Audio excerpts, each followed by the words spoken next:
Hello students and welcome to the next video of arithmetic progression. We'll be learning about what do you mean by general term or nth term of an AP. I already told you that a general form of a AP is A, A plus D, A plus 2D, A plus 3D and so on. So you can see that the difference between the consecutive terms like A2 minus A1 is D equals to A3 minus A2 is equal to A4 minus A3 and so on.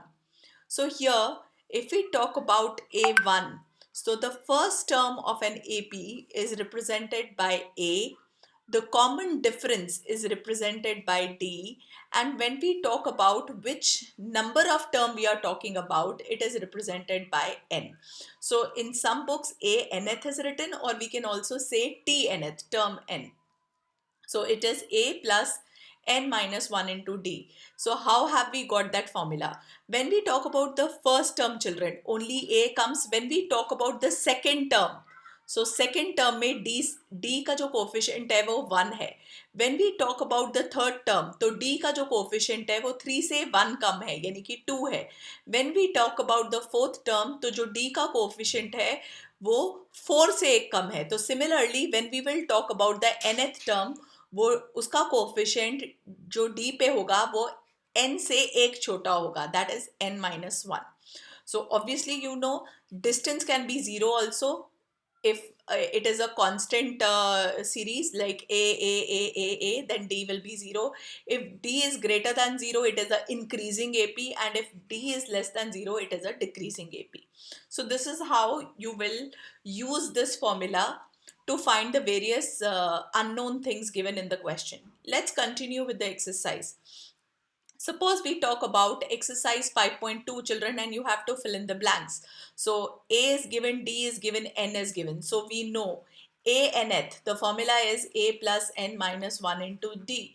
So there's nothing basically in the question, just you have to remember the formula and put the value. A plus N is 8 minus 1 into D. So D is 3. So you know how to solve. So 7 plus 7 into 3, again to just make your calculation little simpler, 7 can be taken common, so 1 plus 3 is there, so 7 into 4, so you know what is your answer, right? 28. So this is how you are going to solve your question. Like here, A is given, N is given, A nth is given. A nth means we will put here, so 0 is equal to A, that is minus 18, plus N, that is 10 minus 1 into D, which we have to calculate. Similarly, you can find anything which is missing. If rest of this, so basically how many things are there? A nth is the term which we are talking about, the nth term. A is the first term, N is the number of term, and D is the common difference. So out of 4 variables children, 3 will be given to you and you can find out the fourth one. It can be any in whatever order. Alright, this is how you will complete this table. Similarly, when we have to find the 30th term, यानी कि हमें A30 find करना है, यानी कि जो भी यहाँ पे लिखा है that is it is the value of n. So again A हमें मिल जाएगा first term, that is 10. D हमें मिल जाएगा जो कि A2 minus A1 करके आएगा, that is 7 minus 10, right? So it is minus 3. So D आ गया, N है, A है और A30th हमें find करना है.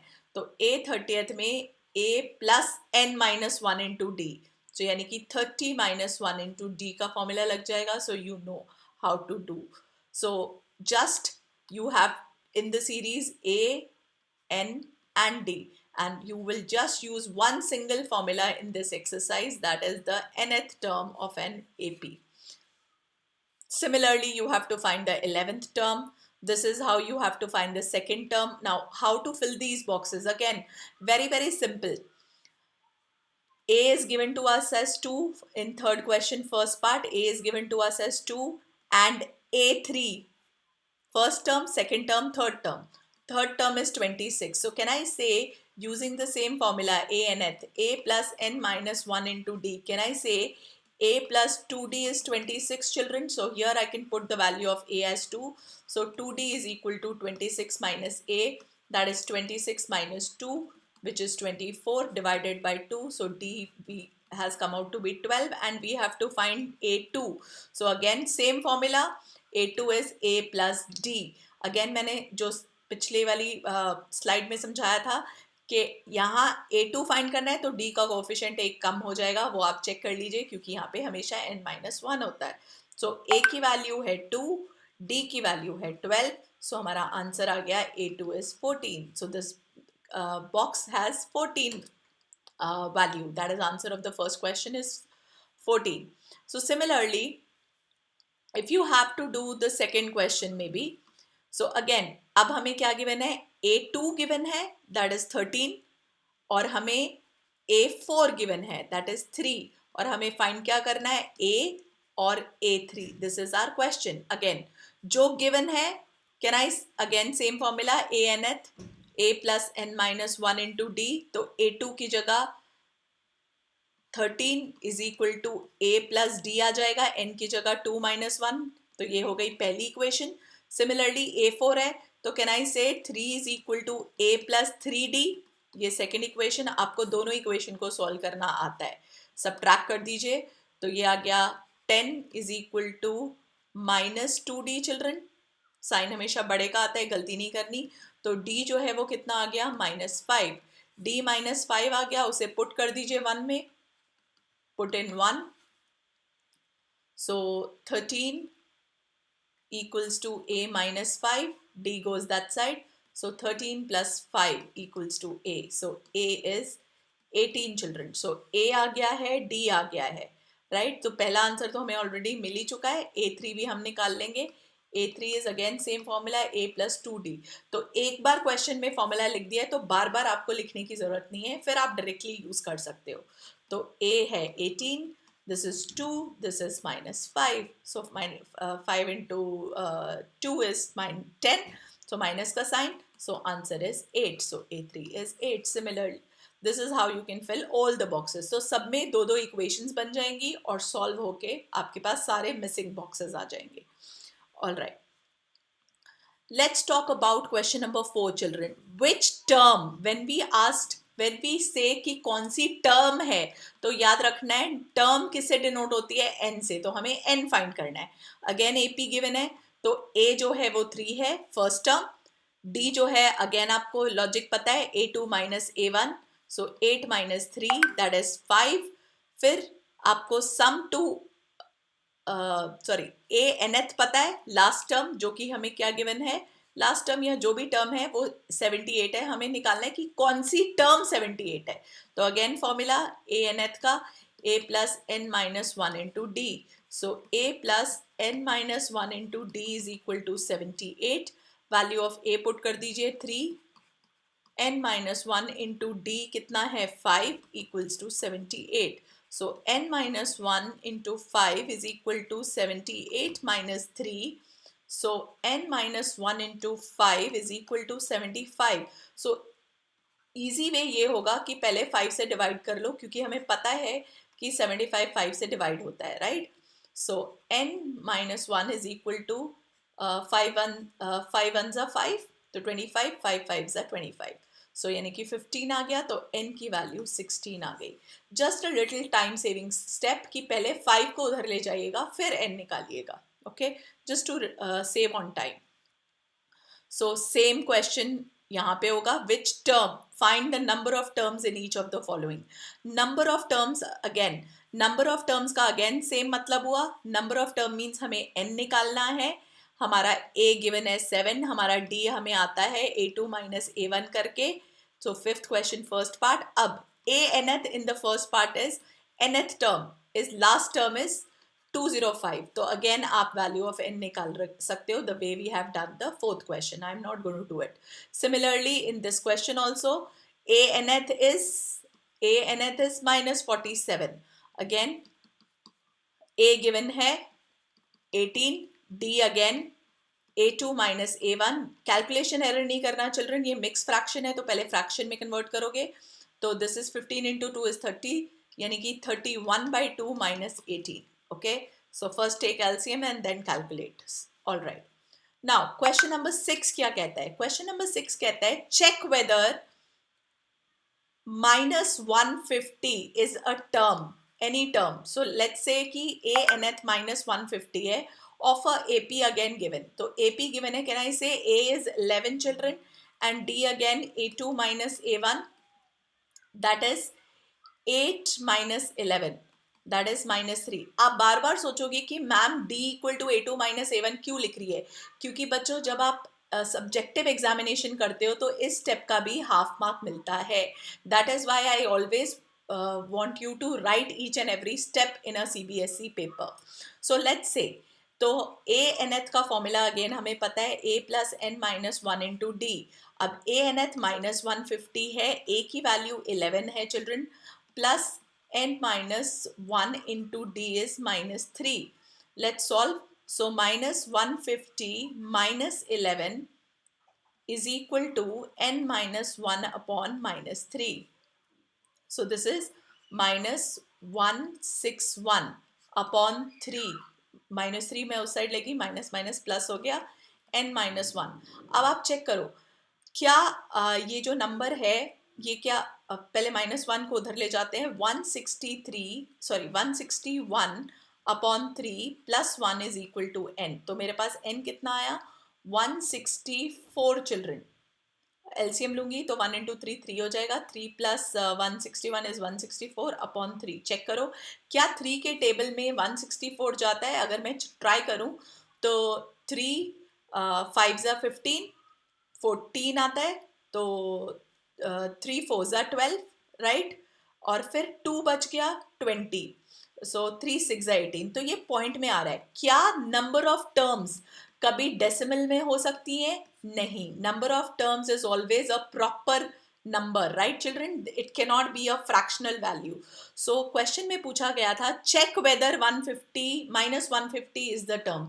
सो वी विल से सिंस हमारा n एक होल नंबर नहीं आया, so we will say therefore -150 is not the term of given AP. So this is how you will check whether a thing is a term or not, whether the given number is a term or not. Again, इसमें बिल्कुल भी घबराना नहीं है. Find the 31st number, 31st term. So A31 find करना है. Again formula आपको पता ही है, तो ये A प्लस 30D हमें फाइंड करना है. तो गिवन क्या क्या है? 11th टर्म गिवन है चिल्ड्रन. So A11 is 38. तो पहली इक्वेशन बन गई A प्लस 10D 38. उसके बाद हमें A16 भी गिवन है 73. तो A16 से हमारी इक्वेशन बन गई A प्लस 15D. ये सेकेंड इक्वेशन. अगेन आपको दोनों इक्वेशन सॉल्व करके A और B निकालना आता है लीनियर इक्वेशन वाले मेथड से. दोनों को सबट्रैक्ट करके पहले D निकालो, D को किसी एक इक्वेशन में पुट कर दो, A आ जाएगा, फिर इसमें वापस पुट कर दो, right. So this is how you will do question number 7. Question number 8 also, an AP consists of 50 terms. Third term is 12 and the last term is 106. तो अब उसने बोला कि थर्ड टर्म 12 है. अगेन इक्वेशन बन गई A प्लस 2D क्योंकि third बोली थी टर्म, और लास्ट टर्म जो है वो 106 है. तो लास्ट टर्म क्योंकि AP में 50 टर्म है, तो यानी कि A 50 होगी ना, ये लास्ट टर्म 106 यानी कि A plus 49D, right children. So this is your second equation. Again दोनों सॉल्व हो जाएंगी, राइट, और आपके पास A29 हमें निकालना है, यानी कि A प्लस 28D आ जाएगा दोनों इक्वेशंस को सॉल्व करके. आगे चलते हैं. Question number 9. Again third term 4 है, यानी कि A प्लस 2D पहली इक्वेशन. नाइन्थ टर्म -8 है, सो A plus 8D is -8. Which term of an AP is 0? Which term means n की वैल्यू निकालनी है और a nth 0 गिवन है. अगेन n की वैल्यू पहले इन दोनों इक्वेशन को सॉल्व करके आपके पास a की कुछ वैल्यू और d की कुछ वैल्यू आ जाएगी. उसको आप इस फॉर्मूले में a plus n minus 1 into D के फॉर्मूले में डाल दोगे, a की जगह और d की जगह, और n निकाल लेंगे. So you will get your answer, right? Similarly, 10th question. Again, not a very difficult one. The 17th term of an AP exceeds मतलब ज्यादा, exceeds 10th term by 7. So एक इक्वेशन यहां से बन जाएगी, राइट? तो a प्लस 17 मतलब 16d आएगा इक्वल्स टू a10, यानी कि a प्लस 9d आएगा प्लस 7. अगेन फॉर्मूला बस क्वेश्चन में एक ही बार लिखना है, जो यूज हुआ है वो एक ही फॉर्मूला, राइट? तो इससे a और a तो कैंसिल ही हो गया children. You can very well get the value of d. So that is the way to solve question number 10. Similarly 11 also will be solved. Which term जब भी निकालनी है, मैंने again clarify कर दिया n. Which term of an AP is 132 more than 54th term? So this is how you will write down mathematically. 132 more मतलब ज्यादा, तो प्लस साइन ज्यादा. किससे ज्यादा है? a 54th टर्म से 132 ज्यादा है. सो A54, अगेन A54 आप यहाँ से निकाल ही लोगे. A दिया है, D दिया है. A54 में A54 क्या हो जाएगा? A plus 53D, right? और ऐसे ही इसमें पुट कर दोगे A plus n minus 1 into D. So basically A और A दोनों कैंसिल ही हो जाएंगे, राइट?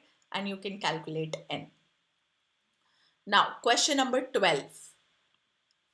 दिखने में कभी कभी क्वेश्चन थोड़ा डिफिकल्ट लगता है, लेकिन एक्चुअली होता नहीं है. Two APs have the same common difference. दो अलग अलग एपी है. सपोज करिए एक AP1 ले लिया मैंने, एक AP2 ले लिया. दोनों का कॉमन डिफरेंस सेम है, तो एक का कॉमन डिफरेंस D1 से डिनोट कर देते हैं, दूसरे का कॉमन डिफरेंस D2 से. तो दोनों का कॉमन डिफरेंस सेम है, तो कैन आई से दोनों का कॉमन डिफरेंस D से डिनोट कर देते हैं. have the same common difference. The difference between their 100th term is 100. तो उनका जो इन दोनों एपीज का जो 100 टर्म है, तो A100 पहले वाले का कैपिटल A ले लेते हैं ताकि कोई कंफ्यूजन ना हो, माइनस इस वाले का स्मॉल A100 ले लेते हैं. The difference between the 100 term is 100. सो इसको मैंने कैपिटल ए से डिनोट किया है, बड़े वाले को, पहली वाली टर्म को, और छोटे वाले को इससे डिनोट किया है A100 से. अब अगेन मैं जो फर्स्ट टर्म है, फर्स्ट टर्म ऑफ AP यानी कि A1 जो है वो मैं कैपिटल A ले लेती हूँ, और फर्स्ट टर्म इसका मैं स्मॉल a ले लेती हूँ. तो यानी कि वैल्यू पुट करते हैं, capital A plus 99D1 minus small a plus 99D2 is equal to 100. जरा D1 और D2 सेम है, राइट? आपको ऑलरेडी क्वेश्चन में गिवन है. उसको D डाल देते हैं, ब्रैकेट ओपन कर लेते हैं, ये और ये कैंसिल हो गया. So capital A minus small a equals to 100 आ गया, राइट? तो यानी कि दोनों के फर्स्ट टर्म का डिफरेंस भी 100 है. सो उसने क्वेश्चन में क्या पूछा है? What is the difference between their 1000th term. तो दोनों के 1000 टर्म का डिफरेंस उन्होंने हमसे पूछा है. तो A1000 क्या हो जाएगा? Again logic, A plus 999D1 minus small a plus 999D2. Again D1 D2 same है, D D. अगेन ये और ये कैंसिल हो गया क्योंकि capital A minus small a आया, जिसकी वैल्यू ऑलरेडी फ्रॉम 1 कितनी है? 100. सो चाहे उसके 1000 टर्म का डिफरेंस पूछा हो, चाहे उसकी 99th टर्म का डिफरेंस पूछा हो, चाहे उसके 10,000 टर्म का डिफरेंस पूछा हो, तो अगर किसी का दो एपी का कॉमन डिफरेंस सेम है, तो उनके अगर differences between any term is given, so that difference will always be fixed, right children? So this is what we conclude from question number 12, which was a HOTS question, higher order thinking skill question. Now let's move here. Again question difficult नहीं है, लेकिन कई बच्चे थोड़ा सा confusion create कर देते हैं, तो उसको avoid करना है. How to avoid that? In question number 13, how many 3-digit number are divisible by 7? So सबसे पहले 3-digit number कहाँ से शुरू होते हैं? 100 से, राइट? 100 को 7 से डिविजिबल करके देखते हैं. तो 7 1s are 7, ठीक है, उसके बाद एलसीएम आज सॉरी माइनस करेंगे आप, हाँ 10 में से 7 गया, कितना आया 330, तो 7 4 जा 28, राइट। तो ये डिविजिबल होना चाहिए था, तो अगर यहाँ 28 है, अगर यहाँ 2 कम होते तो डिविजिबल होता, लेकिन मुझे 3, अगर मैं 2 कम कर दूं बेटा, यहाँ मुझे 28 चाहिए, 2 कम कर दूं तो वो 2 डिजिट नंबर हो जाएगा। तो इसका मतलब 28 से अगला फैक्टर क्या है, 7 का कौन सा मल्टीपल है, सो 7 4 जा 28, 7 5 जा 35, राइट। ओके, सो यानी कि यहाँ 35 होना चाहिए था, 30 की जगह 35, यानी कि जो फर्स्ट 3 डिजिट नंबर है वो ये आएगा। और अगला तो आपको पता ही है, +7 करके निकालते जाओ। अगला क्या आएगा, 7 से डिविजिबल नंबर, +7 कर लीजिए, तो 1 1 2, right, and so on. Similarly let's find out कि इसका लास्ट वाला जो नंबर है वो क्या होगा।